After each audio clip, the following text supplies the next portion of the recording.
Selling digital products on Etsy can be life-changing, but if you make any of these 9 mistakes, it can destroy your shop before you ever make your first sale. And if you plan on selling Canva templates on Etsy, then make sure you stay around for mistake number 7, which can get you a lot of 1-star reviews and possibly even make you restart your entire shop. My name is Lucretia and I've made over $27,000 selling digital products on Etsy, and I've been able to do this without using social media, without paying for ads, and I only work in the mornings while my kids are sleeping. I've also helped over 300 students inside of my mentorship program, the Sales Sprint, make sales with brand new Etsy shops. If you need help selling digital products on Etsy, then join us inside of the Sales Sprint so I can help you avoid these 9 common mistakes I'm going to share with you in this video and many more that I'm not able to fit in the video. The link to join is in the description. Mistake number 1 is using trademarked items or brands to make sales. Never include brand names like Disney, Barbie, Nike, or song lyrics or movie quotes.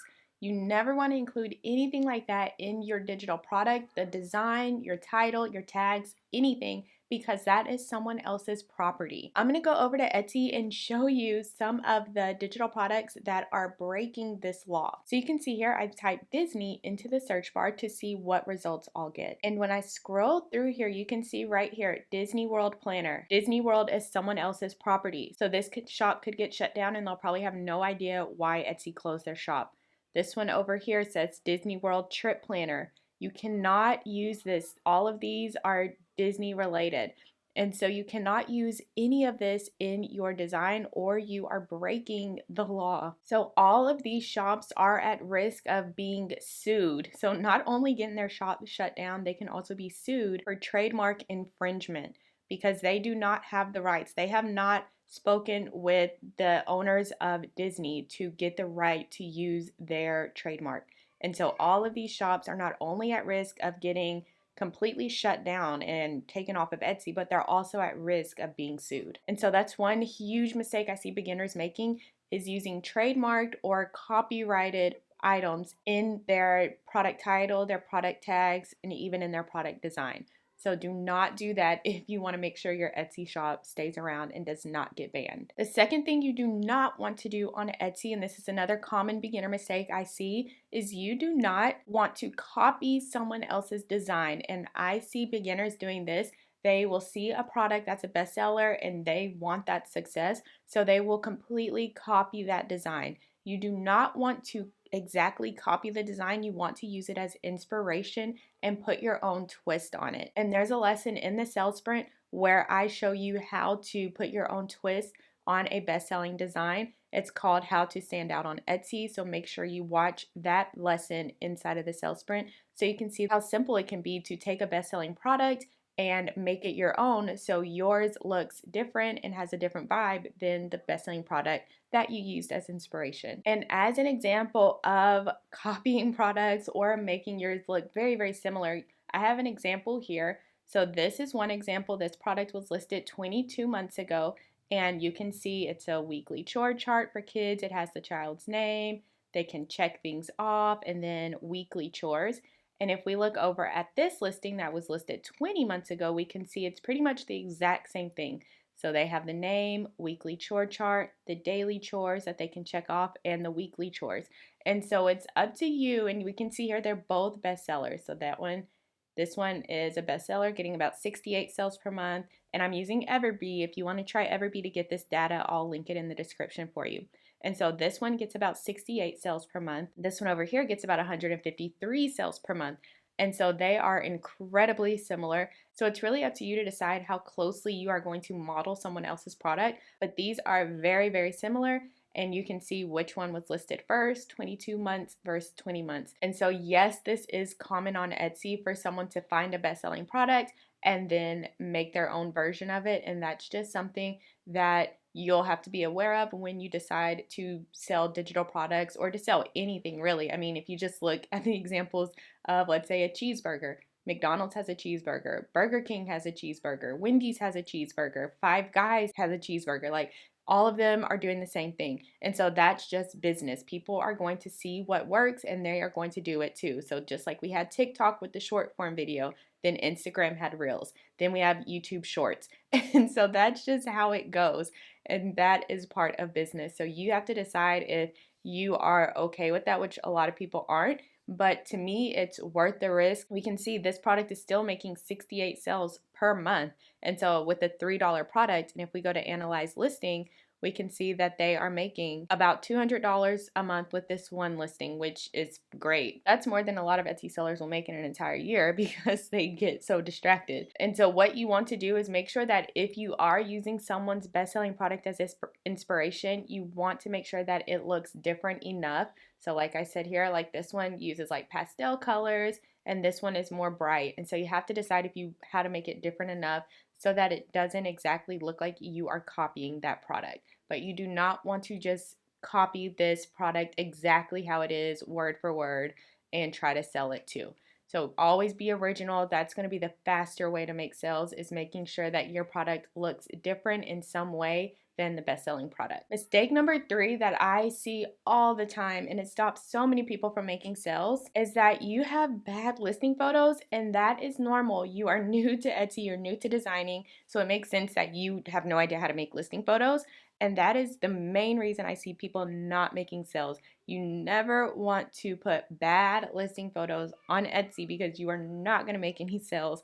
And I have an entire module inside of the sales sprint with like 6 or 7 lessons on how to create really good listing photos because it's so important. So if you have an Etsy shop that's not making sales, or you want to make sure you just skip over the bad listing photo phase, make sure you join the sales sprint and watch that section of the course because I go in depth on how to make really good listing photos. And so let me give you some examples of good listing photos versus bad listing photos. So this here would be an example of a good listing photo. So, and it's actually pretty decent. You would still want some text up here letting people know what this is, but these are like farm animal flashcards.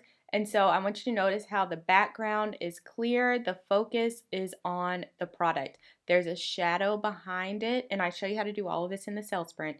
And so there's a shadow behind this page where it looks realistic. Then if we go down here, this is another good example. Again, clean background where it doesn't take away focus from the product.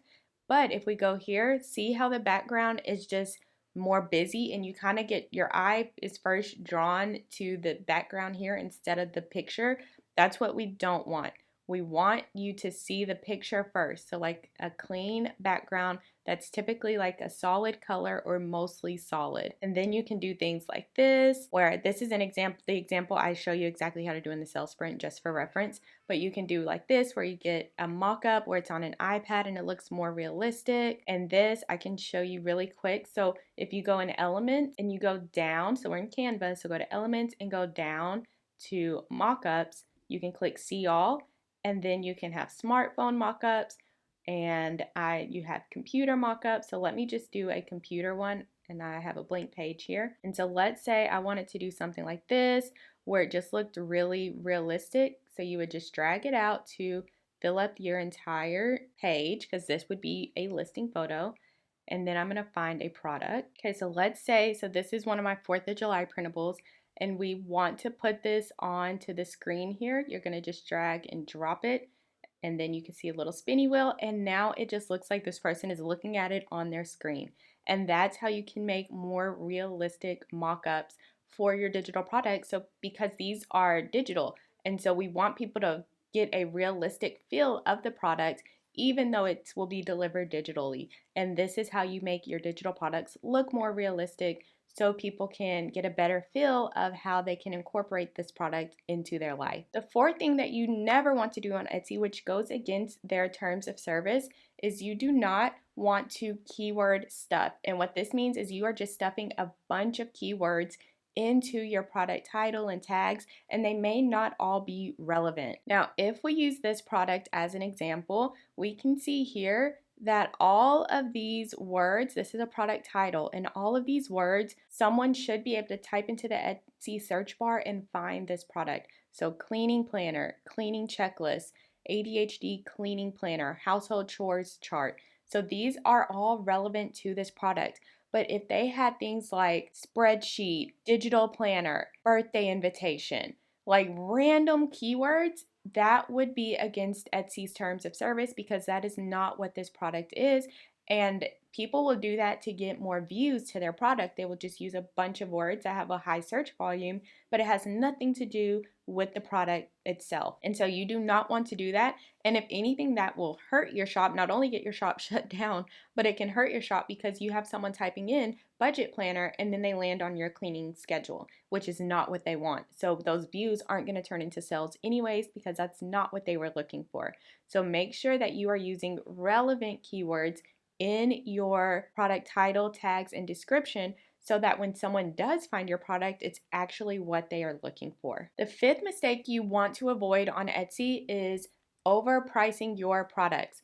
And so I'll see a lot of people, especially new people, they spent a lot of time trying to figure out how to work Canva, how to make this product, even if they used a template that they didn't even start from scratch. But it took them a long time to edit the template, to do their listing photos. And so now they want to list this product at like $15 and it's a one-page printable or it's a birthday invitation and they want to put it at like $15 just because it took them so long to make it. But that is not how you make sales. We're not trading your time for money. With digital products, you create the product one time and you get paid over and over and over again. I am still getting paid for products that I created 2 years ago. So you want to make sure whenever you are listing your digital product and trying to price it, you are seeing what other products are being listed at. So if we go back over here on Etsy, we can look and see all of the different types of pricing.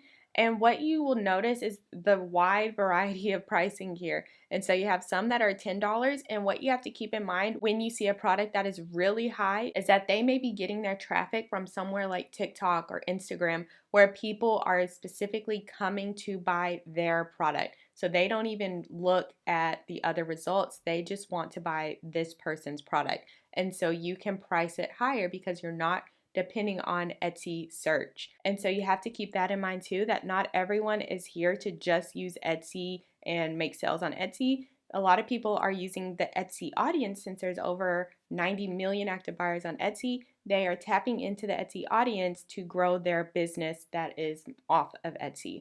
And so you want it, so like this $1.95, $1.49, those are going to see $1.75, $1.42. Those are going to be the prices of people who are mainly just using Etsy for their traffic. And so you want to be mindful of that. You don't want to price your product based on how much work you put into it because you put that work into it one time and it's going to continue to sell. So look at the other prices on Etsy and see common themes so we can see like $1 here, almost $1 here, dollar. So it's safe to say we can price this between like $1 to $4. And that's what you'll want to do when you're pricing your products is see what the other people are paying for this type of product. Make sure it's a product that is making sales. So we can see here all of these products are making sales. And so that's how you'll want to come up with the pricing for your product. The sixth thing you do not want to do on Etsy is leave your shop policies blank. Having shop policies can make customers feel safer because they know your policies before they buy. So they know if you take refunds. And then if you have a frequently asked questions section and one of their questions is there, then it can help you make more sales because a lot of people will have a question and they won't even bother to ask you. They'll just go on to the next product that answers that question for them and they'll end up buying that one. And so you want to make sure that you have your shop policies filled out so that people feel more comfortable buying from you and they don't have any questions as to your return policy or any of that. Do you offer refunds? Because a lot of people don't understand with digital products, we can't return it. Like once it's downloaded on your computer or wherever you download it, we can't take it back. And so a lot of people don't know that. And so they'll download the product and they're like, oh, this isn't what I want. Can you just refund it and I can return it? And you're like, no. Like it's yours, you've already downloaded it. And so you want to make sure that you do have your policies filled out just so that you have the information there and you can point people to that and say like, hey, we don't accept refunds if you want to go down that route. And so I do accept refunds because usually my products are just a few bucks and it's not worth the negative reviews and I get very few refund requests. But if you are noticing that you are getting a lot of refund requests, then you'll definitely want to make sure you have your shop policies filled out and that you are making it clear in your listing photos and the description what your product is, what it includes, all of that, because there's obviously a disconnect there. So make sure you have your shop policies filled out just as like a buffer, especially the FAQ section, so people can get the answers to frequently asked questions, and that can help you make more sales. Mistake number 7, which is huge, huge if you are selling Canva templates that a lot of people don't know, and that is you cannot use pro elements in your Canva templates. If you include pro elements, so let me show you what pro elements are. So on Canva, if you go over here to elements and I go to my recently used, you can see everything here with the crown. That is a pro element. So if I am making an editable Canva template for my customer and I use any of these elements with a pro symbol, with this crown symbol, my customer will not be able to download their Canva template if they do not have a pro account. So that means they will either have to pay to download your product, or they will have to switch out the elements and find free elements, which a lot of people won't know how to do because they are probably new to using Canva. And so I just had someone tell me that they have an Etsy shop full of Canva templates and they used pro elements. So they made a sale and the customer said that they couldn't download the product, and that's because they use pro elements in the Canva template. And so now this person has a bunch of digital products in their shop that are pretty much useless now. Like they're gonna have to go back and redo all of those products and make sure they take out all of the pro elements so that the customers will be able to use the products. So make sure whenever you are selling Canva templates on Etsy that you are only using free elements, so things that do not have a crown symbol on them. You want to use free elements so that your customer can easily download the product and use it without having to pay extra to use that element that you've included. Mistake number 8 that you do not want to do on Etsy, which I have done as a beginner, and that is you want to make sure that you are testing your download file to make sure that you have attached the correct thing. What I did as a beginner was I accidentally added an image of the product in the download section instead of the actual product. So someone bought my product and they got an image instead of the planner. And so I was out. I was like grocery shopping at the time. And so I was like, oh my gosh, now I'm like trying to hurry up and finish my grocery shopping so I can get home, get on my laptop, and upload the correct thing. And so you want to make sure that you are testing your download file to make sure that it is correct. And if we go over here to just an example listing that I've created, see here, the download file, this is where you're going to attach the product. This is what the customer is going to see. And so you can download it once you've attached it. You can download this and then you can see. So this is what the customer gets. And this is actually our download page template that you can use in the sales sprint. As one of my students, I give you this template so you can link your product here and the customer can easily access it. And so you want to make sure after you've attached your digital file, you can just download it and make sure you've attached the correct thing so you don't attach the incorrect thing and the customer is messaging you. Hopefully they message you. They could just leave you a bad review. But luckily the customer messaged me and was like, hey, this is just a picture.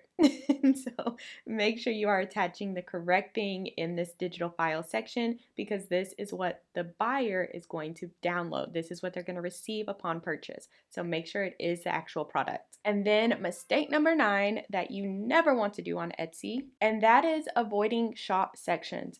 A lot of people sleep on the shop sections because they don't think it's a big deal, but it makes it easier for customers to find what they are looking for. And this is especially helpful if you have a lot of products. Like this shop has 394 products and they have a lot of shop sections here. And so you want to kind of condense them as much as you can. You don't want 15 to 20 shop sections, but they still make it pretty easy. So this shop obviously sells a variety of things. So they could just put their planners all in one category, or they could just have, students. See, like student planner section, nursing student planner. So that could all be in one section. And so you want to condense your categories or your shop sections as much as possible to make it easier for your customers to find what they are looking for, especially if you sell a variety of digital products in your shop. And this is why you do not need a niche. So look here, they have 63,000 sales. and they obviously are selling a variety of digital products. So you do not need a niche. Just make sure that you are keeping your products organized by using shop sections, because if someone comes here and they're looking for something specific, like if they are looking for a student planner, then we want to make it easier for them to find the student planner without scrolling through all 394 items. So that's why your shop sections are important. So do not sleep on the shop sections. They can help you make more sales. Now that you know what not to do, you are already ahead of most beginners. But if you think avoiding these mistakes is enough, then you need to watch this video next, where I expose the biggest lies Etsy gurus will tell you and most beginners will believe.